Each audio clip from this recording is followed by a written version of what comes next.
여러 산업들에서 온실가스 배출이 가장 많은 산업군은 무엇일까요? 정유, 화학, 시멘트 등 여러 산업들이 있지만 반드시 이름을 올리는 산업이 있습니다. 바로 철강입니다. 자, 호주 취재기 3편입니다. 사실 호주 취재기 더 많이 만들 수 있지만요, 여러 상황들로 인해 오늘로써 마무리를 좀 해보려고 합니다. 이번 시간에 말씀드릴 호주 산업 분야는 바로 철강입니다. 자, 철강 산업에서 그린이란 말이 어울릴까요? 우리나라 철강사 중에 하나인 포스코가 그린 철강을 하겠다고 밝혔습니다.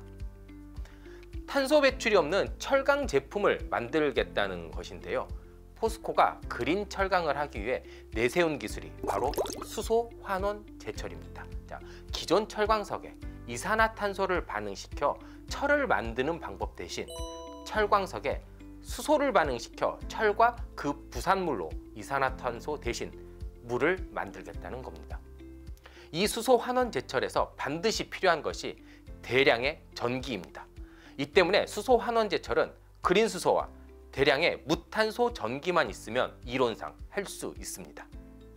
그런데 사실 포스코가 하겠다는 이 그린 철강은 진짜 그린 철강이 아닙니다. 요즘 많이 나오는 말로 이야기하자면 탄소 발자국이 남아있을 가능성이 굉장히 크기 때문인데요, 바로 철을 만들 때 사용하는 철광석이 그린이 아닐 가능성이 높기 때문입니다. 자, 철광석은 채굴과 운반이 대규모로 이루어집니다. 그렇기 때문에 강력한 디젤 연료가 들어가는 운송수단이나 채굴 장비를 써야만 합니다. 이 때문에 철광석의 채굴과 운반에는 정말 많은 온실가스가 배출이 됩니다. 그런데 호주 철강 회사인 포테스큐의 경우 이런 상식을 뒤집고 진정한 그린 철강을 위해 철광석 채취 단계에서부터 탈탄소를 위한 노력을 진행하고 있었습니다.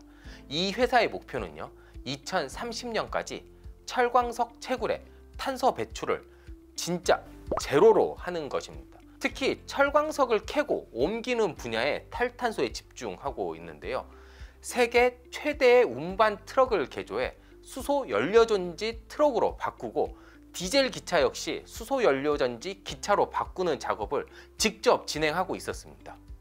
이와 함께 수소 운반선 등을 개발해 철광석을 우리나라나 일본 등으로 수출할 때도 탄소 배출을 하지 않는 것이 목표입니다. 쉽게 말해 제철소가 이 회사의 철광석을 이용해 철강 제품을 만들 때까지 탄소 발자국을 없애는 게 이 회사의 목표입니다.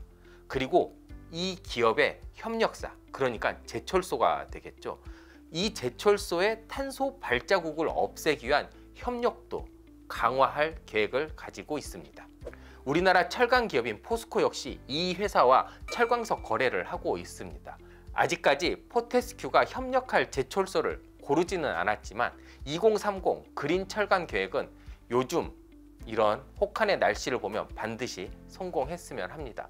참, 그리고 이 회사에서 개조한 대형 수송 트럭에 대해 잠깐 말씀을 드리도록 하겠습니다. 독일 리페르라는 회사의 하울 트럭인데요, 300톤을 넘게 실을 수 있다고 합니다.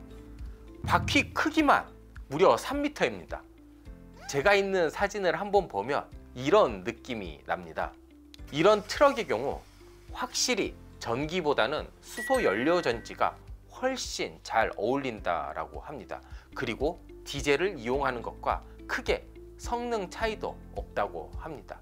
자, 이런 노력을 하는 기업 우리나라에도 좀 있었으면 합니다. 시청해주신 여러분 감사합니다.